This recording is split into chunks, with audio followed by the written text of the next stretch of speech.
अस्सलामुअलैकुम, मैं हूं शब्बीर और आप देख रहे हैं ये कैसे। और इस वीडियो में मैं आपको एक सऊदी खातून के बारे में बताऊंगा जिसने ऊबर ज्वाइन कर लिया, जो कि ऊबर की पहली कैप्टन है खातून। ऊबर कंपनी की वो टैक्सी चलाती है।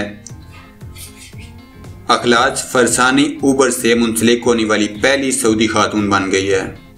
मैं आपको इसकी वीडियो भी दिखाऊंगा। अखलास फरसानी ने खवातीन को ड्राइविंग की इजाज़त मिलने के पहले रोज़ ऊबर कंपनी से मुंसलिक होने वाली पहली सऊदी खातून का एजाज़ हासिल कर लिया। अखलास फरसानी का कहना है कि सऊदी ड्राइविंग की इजाज़त का पहला लम्हा मेरी ज़िंदगी का सबसे खूबसूरत और सबसे ज़्यादा फ़र्त बख्श लम्हा था। न जाने कब से मैं ड्राइविंग के ख्वाब देख रही थी। मैंने ड्राइविंग का आगाज़ ऊबर कंपनी की सर्विस इंजाम देकर किया। मैं इसे सऊदी खवातीन के लिए काबिल फ़ख्र नाज समझती हूँ। सोशल मीडिया के हाज़िर बाश लोगों ने अखलास की वीडियो क्लिप जारी करके तमाम सऊदी खवातीन और मर्दों को इस खुशी में शरीक किया।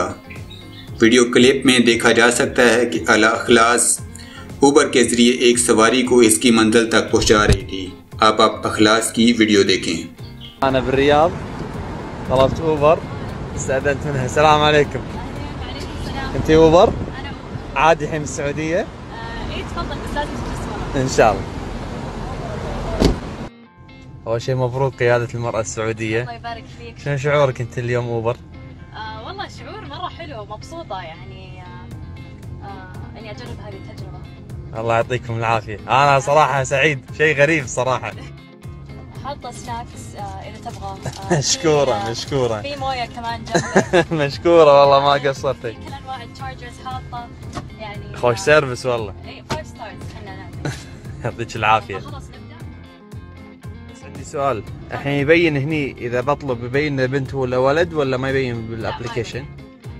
فاتس سيم. اي نفس الشيء. خوش. هذا أول شيء، أول أوبر اشتغل بالرياض عدل؟ ايش؟ فالحين أي بنت تقدر تسجل بسيارتها وتصير أوبر؟ اي بنت اذا توافق يعني اذا توافي الشروط فبالعكس يعني. يعطيكم ألف عافية. الله يعافيك، شكرا. شكرا.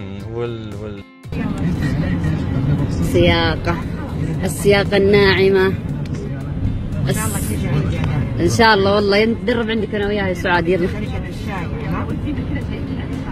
تقدرين تعطينا اسمك؟ لأن حيتسجل فيديو.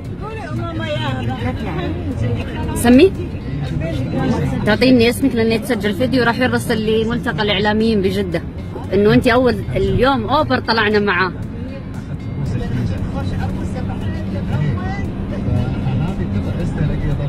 شوف القيادة متمكنة. ايوه ندخل على حراء من يعني لاحظوا السواقة هادية، السياقة هادية متزنة ماسكة مسارها، وجدا والله ما حسيت اني والله ما في فرق والله، لأن ترى هذا بيروح لملتقى الإعلاميين الآن الفيديو. أقسم بالله ماني حاسة لا فرق ولا بخوف. بالعكس احنا مبسوطين أكثر إنه أوبر اللي سايقة بينا امرأة. طبعا هذا اليوم تاريخي بالنسبة لي أنا والإعلامية سعاد أختكم سعاد، لأن اليوم صباح 10 مع أول بنت بالصدفة والله طلبنا أوبر وطلعت الأستاذة إخلاص. شيء جميل ورائع، مرة مبسوطة مرة وشعور رائع جداً. لما اكتشفنا إنه أوبر. ترى قعدنا نصارخ في الشارع يا جماعة الخير تدرون. قعدنا نصارخ في الشارع والله من الفرحة. فإعلاميين إعلامياتنا أخواني وأخواتي كل اللي في الجروب، شوفوا السواقة أنا حطيت لكم على القزازة وعلى الطريق، شوفوا السواقة كيف هادية والله بالعكس جميلة السياقة، وناسة متعة.